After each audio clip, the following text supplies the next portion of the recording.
Hello, everybody. I'm Larry Ridley, and this is Madden 17 on EA Sports. And this man comes into the game off the toughest of losses. When he played out of that in the last, I can't imagine they'll lose again. It's the Vikings going up against the Jaguars. With that, let's get up to Everbank Field in Jacksonville. Here are Brandon Goss. Zone, we can only be in one place. That's the Vikings and the Jacksonville Jaguars. Davis, I'm Brandon Gaudin. Charles, you look at this Jaguar team. They were winners last time out, so they'll be looking, Charles, to make it.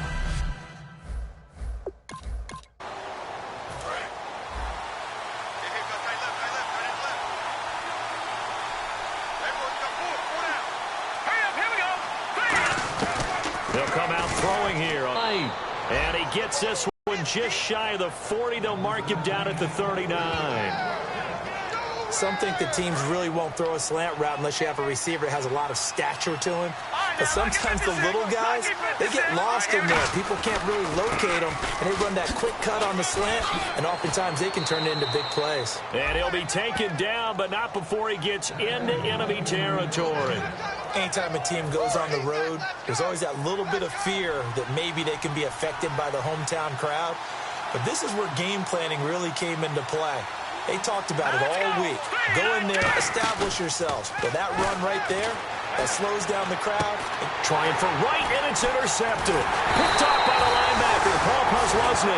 And he's able to get it back to the 41. The Vikings now heading on to the field. And following the interception, we'll see what they can put together on this drive. I can hear my old college coach right now. He always used to tell us before every game, the team making the fewest mistakes will win.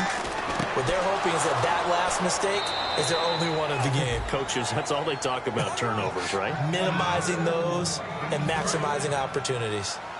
Partner, it's a lot of fun watching the NFL now, isn't it? Because when the big fella runs routes, it used to be when we were kids, he'd run about 3 different routes, and that was it. Now he can run anything and catch the balls we just saw there. Just a yard on the catch there. It'll be 2nd and 9. That time they hit it. Work his way through all that traffic, and people wanting to put a little contact on it. Really well done. And right with it here over the middle. 23 yards on the play. One thing I can say pretty safely, that route is not called if you don't have a guy who can throw the ball and put some mustard on it. Because if you're going to lollipop it in the middle of the field, bad things usually happen. It takes a strong-arm guy who can rifle it in there, and they were able to successfully complete that one. Finding his safety valve here. That's complete. That one good for 10 yards. And that'll make it 2nd and a foot or so. Everyone's got to be able to catch the football. Doesn't matter what position you play, but if you're on offense, be aware a ball may come your way. They'll stick with the passing game as he looks to throw. Over the middle here to Rudolph. Just 4 yards on the pickup, but that's good enough to extend the drive. In the red zone this time. And there's another completion to the tight end. And let's face it, it is hard to overthrow a 6'6" target. It is indeed. Quarterbacks like their speed guys. They like that huge 6'6" target that they've got in him. They really do, and it reminds me of what one great tight end told me once. He told his quarterback, just make sure you throw it up there. You know, kind of like put up on the top shelf where the kids can't get it. Now a shotgun snap as they'll look to throw. His throw caught at about the 5. 19 yards on the pickup there, and now they'll have it 1st and goal. And now inside the red zone, the offense will operate. That was a nicely run slant route, and what the receiver's trying to do is make the defender think he's going upfield for a deeper route, and then breaks it off, usually after about 3 to 4 steps, and cuts towards the middle of the field. And now what he's trying to do is use his body to keep the defender away from the football and give the quarterback a really nice target. From the shotgun, he'll look to throw. It's caught in the end zone. Touchdown, Minnesota.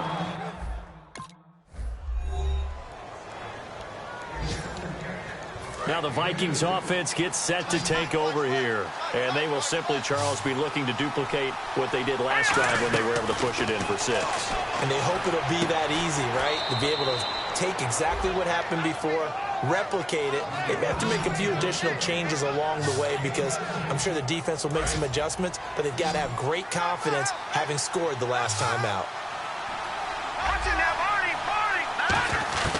They'll look to throw here on first down. Oh, he's got a man wide open, complete. And he'll be taken down across the 50 at the 45 in enemy territory. Slant route's effective no matter who's running the route and catching the ball. But when you have a receiver of that stature, you have to be a little bit more precise throwing it. You don't have the same catch radius with the bigger targets. Caught on the right side by Treadwell. 15 yards through the air and a first down. What's fun to watch is these college receivers transitioning into the NFL and how they grow as route runners. Because a lot of times now in the college game, the spread offenses, there aren't that many routes that they're actually running. Most of the time, they're just trying to find open space and present themselves to the quarterback as easy targets. But in the NFL, you've got to run the entire route tree, and you've got to run it well if you expect to get open. Off the play fake, he'll look to throw. And a hit jarred it loose. It's incomplete. We know it's not an easy job to go out and catch passes when people are trying to tackle you and knock the ball away. But the bottom line is, that's a pass he's got to have and a pass he should have caught. On third down, he'll drop to throw. Finding time. And he's going to be taken down here. A sack back at the 32. Well, and out now come the Vikings. And the last time that they were on the field, a little demoralizing. Missed field goal. You always feel like you want to get in the end zone, but then, oh, well, at least we're going to get 3. Didn't go through the goalpost, so. It does test the mental processes of a team, though, doesn't it? Because when you miss a field goal, it's amazing how fast they want to turn on the guy kicking the ball. But you need to keep his confidence up because how many times have we seen games where it comes down to the stretch? And guess what? You need that guy to make the big kick for your team to move on or to win a game. Make sure you keep him happy. Make sure you keep him comfortable. I'm sure you always treated the kicker nicely, though, right? You know, truthfully, I did. Good. I always did because those guys, they won us a whole lot of games. So here we go now. An extra defensive back in there on 3rd and 10. Back to throw. Firing quickly here, and that's complete. And he showcases the spin. A pretty good game before he's taken down. Well, the offense is not leaving the field. They're going to stay out and go for it on 4th and 3. They're going to try and throw. Quick hitter here. It's complete. And he's got the first before he's brought down at the 39-yard line. I don't know if I agree with that. I guess they don't care if I agree with that. But, boy, you have to be surprised by that, right? I definitely was surprised that they decided to go for it in this situation. But they must have either felt like they either had a great play call on or they're trying to show extreme confidence. And unable to connect on the long pass. It falls down incomplete. And there's a good opportunity that just went awry there. A drop pass. I guess that's why they call them running backs and not catching backs.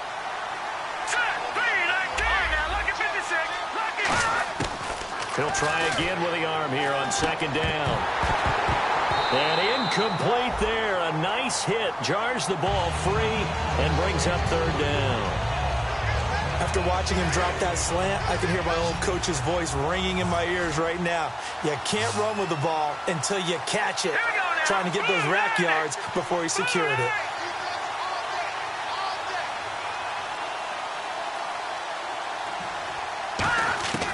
Back to throw again.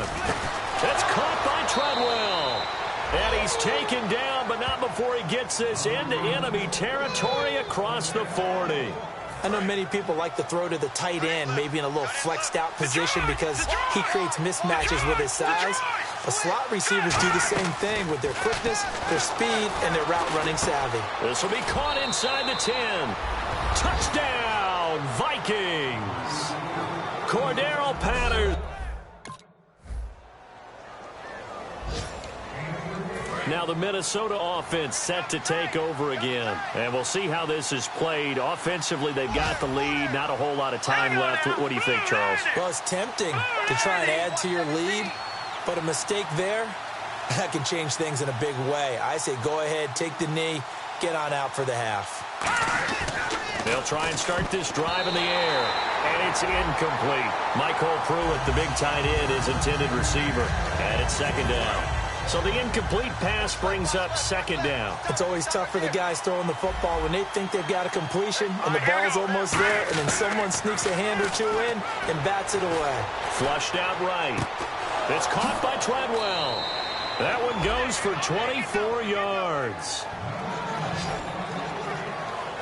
Looked like the defense put pretty good pressure on him, but he's able to flush out to his right to try and evade people. On the run, had to get on his horse. Still accurately throws a nice pass for a first down. The throw left side complete to Treadwell. Now whistles come in. We're going to get a timeout here by the offense. It's just their first, so they'll have 2 remaining here before we get to halftime.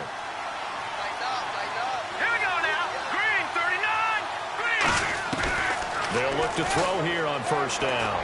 Buying time to his left. And he'll get it down this time to the 17. Now hold everything here. We're going to get a timeout by the offense. So that means they're down to 1 remaining here as we head toward halftime.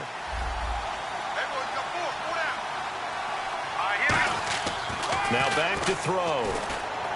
His throw caught right around the 6.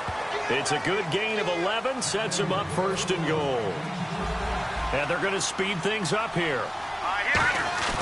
They'll look to throw here. He couldn't quite hold it. Got hit. Ball pops out. Incomplete. Just looking at it from a defensive perspective, when you break the huddle in the red zone, tight end is one of the guys you've got a key on because quarterbacks want the ball in their hands fast in this position, and they want to get it to someone. And in this case, he had the play. They just didn't complete it. That's caught at the 2. Now whistles come in. We're going to get a timeout here by the offense. And with halftime on the horizon, they'll be out of timeouts from here forward. So third and goal. The defense in the dime. Can still bring pressure. He rifles one that's intercepted. Picked off by Jonathan Cyprien. And his guys have got it back.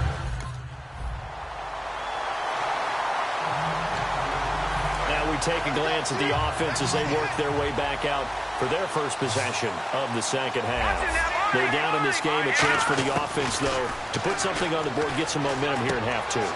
Try and get things kick-started for them. And you know at the half, they discussed how they were going to get that done. This is where scripting comes into play a lot of the time. How many plays do you script coming out of the second half? Most of the time in the first half, you're scripting 12 to 16. I think in the second half, you're really scripting more like 8 to 10. Kind of a starter or an opener, whatever terminology. And he's going to be intercepted a third time. Picked off by the linebacker, Paul Puslesny. And they take possession of the football. Comes Minnesota. And following the interception, just any interception, are you a little bit more cautious when you start that next drive, or no, you just throw that out the window? I think you are. I don't think that there's any way you can run back out there and go, totally didn't affect me. Let's just go ahead and be loose with the football again. You're going to take care of it, but you have to be careful about being too cautious because now you can't run any offense at all. Still want to attack. We'll see how they attack them here. And second and 10, he'll look to throw again. Complete to right. That one goes for 24 yards. Remember how much we enjoyed watching him last week? It's the same thing this week. Look at those numbers. I'd hate to be a defender right now because no matter what they're throwing at him in terms of coverages, he's finding ways to defeat it. And even when he's covered, he's not covered. What is he doing? What's that term they use? He's uncovering and making big catches. Really fun to watch. And with that last play, he's now up over that 300-yard mark. And in today's NFL, it almost feels routine. And I hate that when you talk about a 300-yard passing game. To me, 300 yards still signifies excellence, and he's achieved that in this performance. 9 yards is the pickup there, and they'll have a 2nd and 1. Some runs are blocked so well, you almost forget that someone has to carry the ball to gain the yardage. The leverage by the offensive line to create space up front, really well done. And he's going to go down. They get to him back at the 40. They get to him for a loss of 4, and it brings up 3rd down on the sack. Looking to speed things up here, going with some tempo.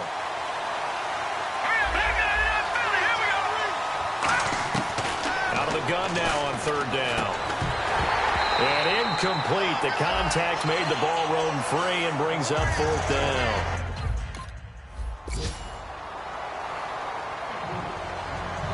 Now the Vikings offense works their way back onto the field. And with this deficit, you can't have too many more drives like the last drive where you had to punt it away. You know what I would tell my offense right here? The punter doesn't exist, guys. He doesn't even exist. He's not a team anymore. I just cut him. And his pass is intercepted for the 4th time today. It's the 5th overall pick, Jalen Ramsey. And now out comes Minnesota. And last time wasn't pretty. One play and an interception. We'll see if they can do better. I want to see if they want to go ahead and throw the ball again now on this drive after what happened on the last one. Throw it on the first play. Give the quarterback some confidence. See what happens.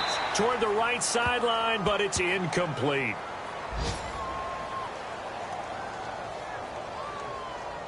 Holding. Defense. That's one of those ones that is so hard to judge, but defensive holding there, that's what the referee saw. Now on 1st down, he'll drop to throw it. Wright's got it. And he's going to be taken down, but not before reaching the 15-yard line. And now they're in the hurry-up. On 1st down, he'll drop to throw. Escaping the pressure right. His throw caught at about the 5. It's a good gain of 11. Sets him up 1st and goal.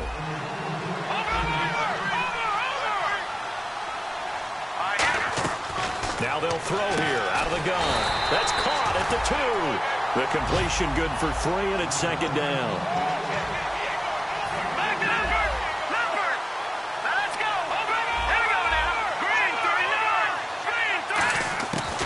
Again, he'll drop to throw. Open man is Treadwell, and he's got it for the Minnesota touchdown.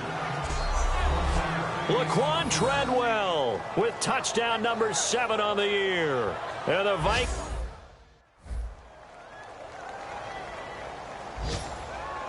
And Charles, I think when the schedule...